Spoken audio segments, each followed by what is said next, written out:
I got to Freddy's at 11:50. As soon as I entered, I ran straight to the back of the building. I didn't have the courage to look at those animatronics in the eye. It sounds silly, but it was true.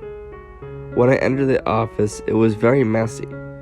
There were some papers on the floor, the fan was flung across the room, and the camera screen had a small crack in it. Strange, I thought as I pressed the play button on the message machine.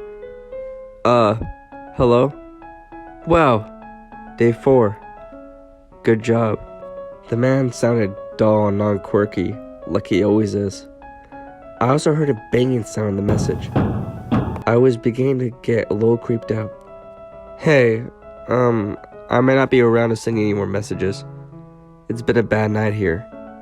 I was beginning to wonder what exactly was going on and started to get a small sense of anxiety raising in my stomach.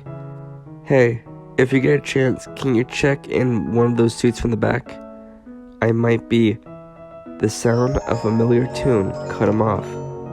It was a tune that Freddy always used to play as a part of an act. Could Freddy be doing something with this man? Oh no, he finished. The message kept going as I heard the sound of the man and some other things scream, along with a very loud cracking sound. I was terrified, shocked with fear, and could not move. What happened to him? Did he just die? That explained the place being a mess, but how did this happen? It sounded something impossible. No computer program AI should act like this, even if it was malfunctioning. I sat for an hour, not looking at the cameras or door lights. I was so terrified to do anything. What snapped me out of my daze was the sound of heavy footsteps approaching me on the right. I didn't even check the door lights. I didn't look at the cameras either. I ran out of the room to the right to face whatever thing was making the footsteps. I was confident, angry, and scared at the same time. As soon as I entered the East Hall, all those feelings left me, except for fear. There, looking straight at me, were a pair of white eyes. I just looked at him until it began moving forward and started laughing. It sounded like Freddy's voice, so there was no doubt that what I was facing was Freddy. I ran straight back into the security office. As soon as I entered, I began hearing footsteps coming full speed after me and the other door. I closed the other door. Freddy was buying time. As soon as I was about to close the other door, I saw the fox. It was running straight at me, mouth open and tears all over it, revealing its innards. I pressed the door button right before it entered, its nose being less than a foot away from me. I sat and let the power drain. By 2 a.m., I was at 72%. By 3, it was at 49. At 4, I was at 28. And at 5:30, it was 12. I didn't know if I could survive, and I began not to care. I was slipping away. One of my favorite childhood memories had been turned into a nightmare. I woke up to my boss shaking me. He told me it was 7 a.m. and I needed to go home. There had been an accident. I asked what, but he said I shouldn't worry, and I should go home and get some rest. He appeared not to care that I was sleeping on the job, and just let me go without saying a word on the matter. As I was leaving, I smelled this very foul odor in the main stage area, and all the bots appear to have red markings around their eyes. I thought I would just imagine them because I do experience hallucinations from time to time, but a part of me was telling me that there were real marks. When I stepped outside, there were a lot of police cars out there. I saw some policemen talking to the owner and others writing down information. I also saw that car from a couple nights ago. It had caution tape around it, which caused me to believe it belonged to my mentor.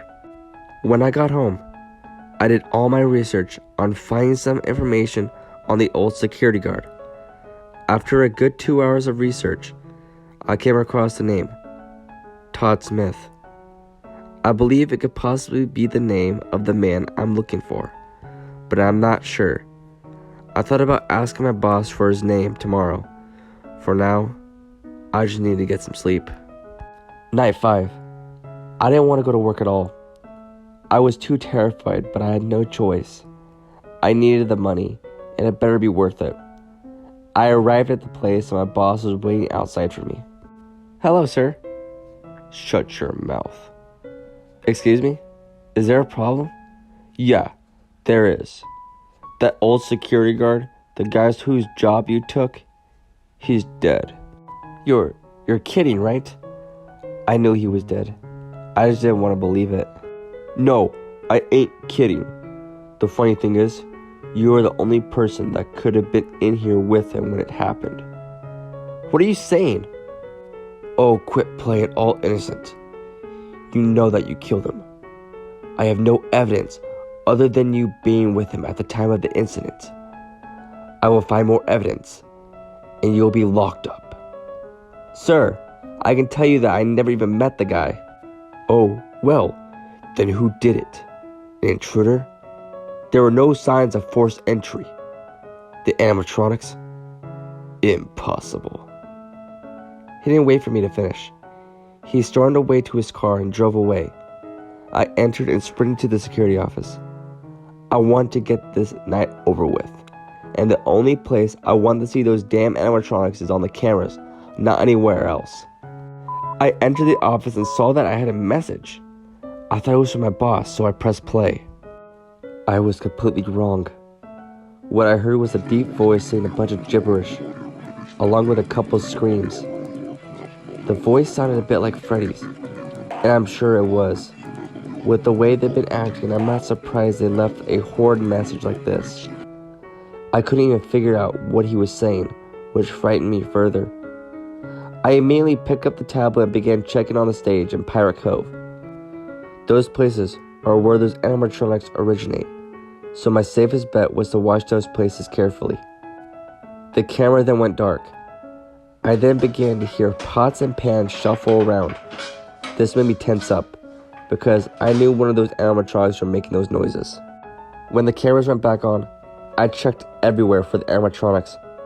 Freddy was still on stage, thankfully, but Bonnie and Chica were gone. The curtain Pirate Cove was halfway open, but that wasn't my main concern right now. I then to try to locate Bonnie and Chica. I found Bonnie at camera 3, and she was just staring at me through the camera. Her face, close enough that I could see her endoskeleton eyes. I began to scan around for Chica, but I couldn't find her. I checked the door lights. Chica was outside with her jaw wide open.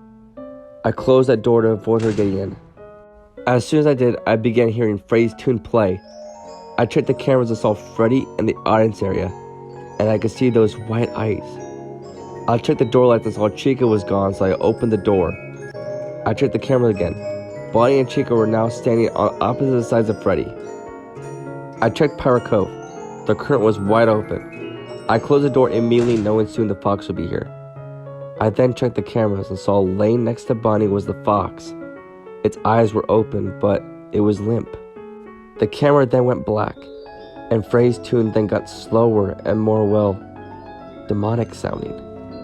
The cameras came back on. I saw that now, in front of the whole gang, was a limp Freddy Fazbear suit with its eyes poking out of its front of the mask, with streams of blood stained down the sockets. The cameras went dark again, and the tune picked up speed gradually.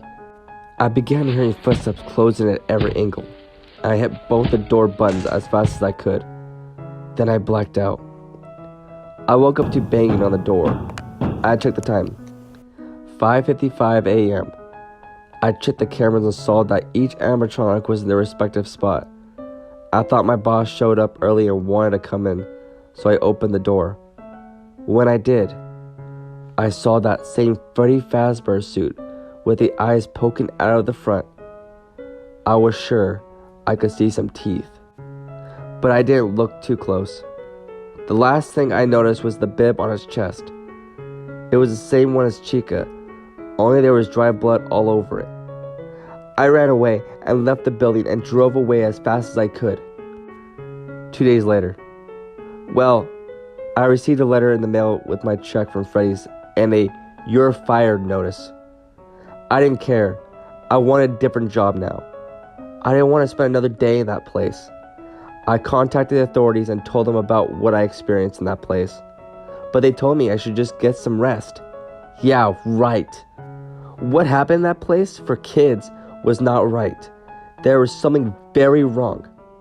I heard the place is scheduled to shut down soon, but have a grand reopening next year. All I know is, what truly went on in there could not be achieved by an AI. I now see that what I truly loved as a kid was all a big, nightmarish lie.